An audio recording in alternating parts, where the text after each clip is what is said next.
Hello students, you are welcome in maths class. You know your exercise number 9.1 is running. Today I am here with part 4. Let us see. Today I have taken two more questions, question number 12 and question number 13. Let us see how these questions will be solved.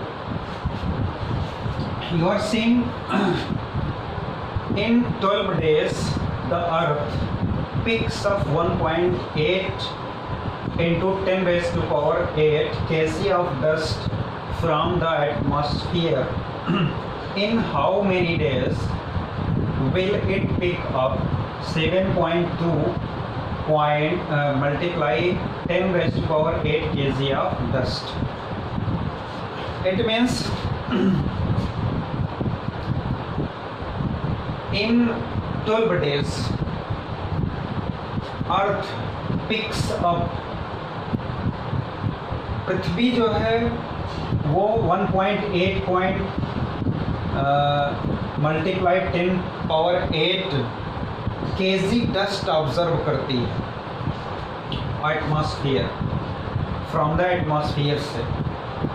In how many days पूछ रहा है कि कितने दिनों में will it pick up 7.2 multiply 10 power 8 kg. कितने दिनों में 10 power 8 kg dust atmosphere observe करेगी. तो आइए देखते हैं. आपको बताया था कि डायरेक्ट वेरिएशन में क्या होता है. डायरेक्ट वेरिएशन में इंक्रीज पर इंक्रीज, डिक्रीज पर डिक्रीज होने पर डायरेक्ट वेरिएशन होता है.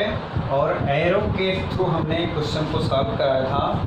तो ऐसी कंडीशन में आप देखेंगे डस्ट और डेज लिखते हैं, क्योंकि दो चीज़ें हैं. एक तो पिक्सअप, क्या पिक्सअप किया जा रहा है, डस्ट, और दूसरा डेज, कितने दिनों में, 12 डेज. ये चीज़ें हमको यहाँ पे राइट करना है. तो डस्ट में लिखेंगे पहली कंडीशन 1.8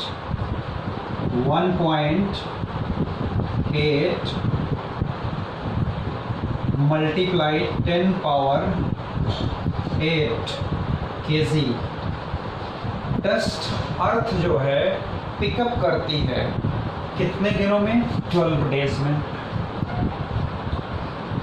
पूछा जा रहा है क्या कि 7.2 मल्टीप्लाई 10 पावर 8 kg डस्ट कितने दिनों में ऑब्जर्व किया जाएगा. तो लेट इन x डेज में. सीधी सी बात है. यहाँ आप देख रहे हैं you are seeing here 1.8 multiply 10 power 8 and here is 7.2 multiply 10 power 8.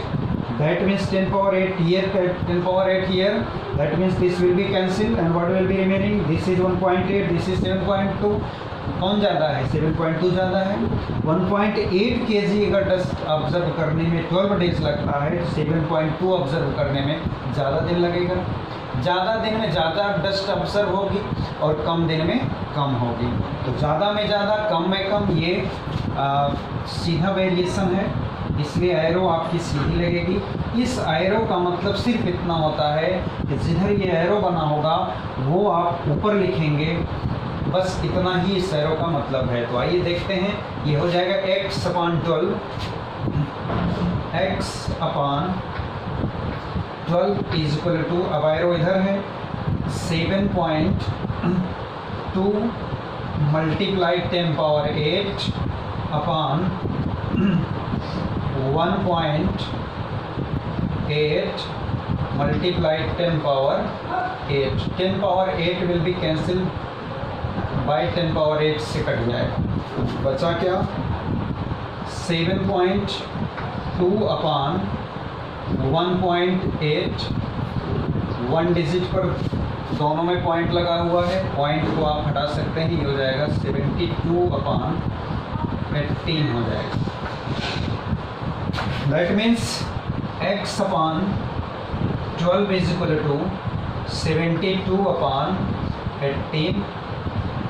Now you have to cross multiply 18 into x. This will be 18x is equal to 72 multiply 12. 72 multiply 12. This will be x is equal to 72 multiply 12 upon 18. 18 on the 18 4 the 72. What is remaining? 4 and 12. That means x is equal to 4 multiply 12. 4 multiply 12 is equal to 12 4 the 48. ये आपका answer हो जाएगा. Answer is क्या आ गया? x is equal to 48 days. That means Earth will take 48 days to observe 7.2 multiplied 10 power 8 kg dust. Let us see second question. That means question number 13. You are seeing here 35 children need 122.5 meter square.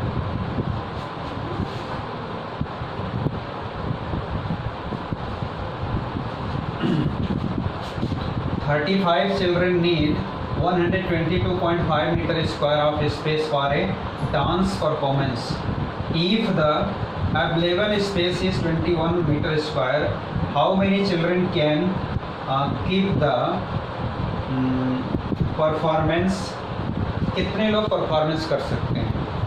In first condition here is given 35 children, 35 बच्चे need 122.5 metre square space. 35 बच्चों को dance performance के लिए 122.5 metre space की आवश्यकता पड़ती है. तो पूछा जा रहा है for a dance performance if the available space is 21 metre square. करा अगर एक डांस परफॉर्मेंस के लिए केवल 21 मीटर स्क्वायर स्पेस अवेलेबल है तो कितने बच्चे उसमें डांस कर सकते हैं? You to find the number of children. तो दो चीज़ें हैं, एक तो स्पेस है और एक नंबर ऑफ चिल्ड्रन है. क्या पता करना है हमको? चिल्ड्रन पता करना है. How many children? तो जो पता करना होता है मैंने बताया था वो बाद में लिखते हैं. तो एट फर्स्ट आप देख सकते हैं स्पेस, आफ्टर दैट चिल्ड्रन. पहली कंडीशन में स्पेस कितना था? 122.5 metre square. So you will write at first 122.5 metre square. और ये कितने बच्चों के लिए था? That is sufficient for 35 children. After that in second condition what are you seeing? Space is only 21 metre square. तो you will write here 21 metre square और number of children मान लीजिए x होगा. तो सीधी सी बात है, यहाँ पर देख रहे हैं स्पेस अधिक था, अधिक स्पेस होगा तो अधिक बच्चे उसमें डांस कर पाएंगे, कम स्पेस होगा तो कम कर पाएंगे. अधिक पर अधिक, कम पर कम, दैट मीन्स डायरेक्ट वेरिएशन होगा. डायरेक्ट वेरिएशन का मतलब सीधी एरो लगेगी. यहाँ पर सीधी एरो का मतलब जिधर एरो है वो न्यूमरेटर हो जाएगा. That means x will be numerator. x upon 35 is equal to 21 upon 122.5 ये हो जाएगा cross multiply 122.5x 122.5x is equal to 35 into 21. 35 multiply 21. तो x is equal to क्या होगा? x is equal to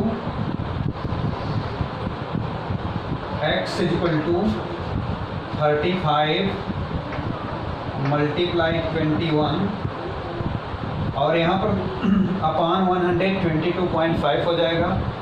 अगर इसका पॉइंट फिनिश करना है तो 10 का मल्टीप्लाई करना पड़ेगा।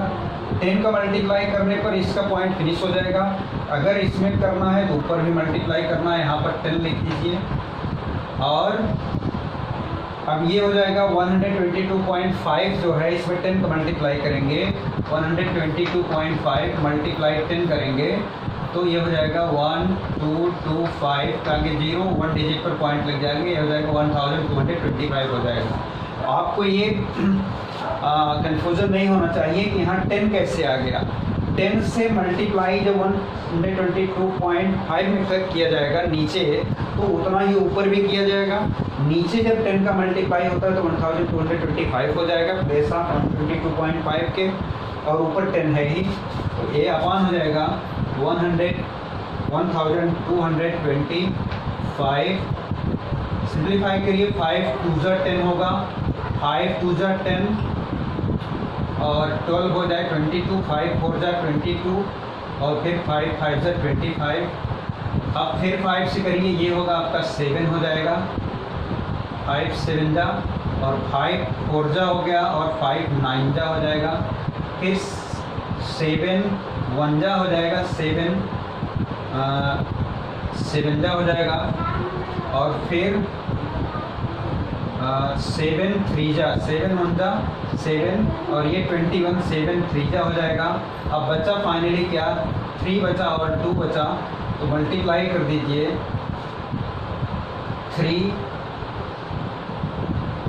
3 multiply 2 is equal to 6। 3 multiply 2 is equal to 6, तो 6 आपका आंसर हो जाएगा। क्या पूछा जा रहा था, यक्स कितने चिल्ड्रन डांस कर पाएंगे 21 मीटर स्क्वायर में, तो ये हो जाएगा आंसर आपका, आंसर हो जाएगा 6 children can dance in space of 21 metre square. ये था आपका क्वेश्चन नंबर 12 और question number 13 of exercise number 9.1. So I hope you will have to understood. So this is the last part of this exercise. Note down your homework.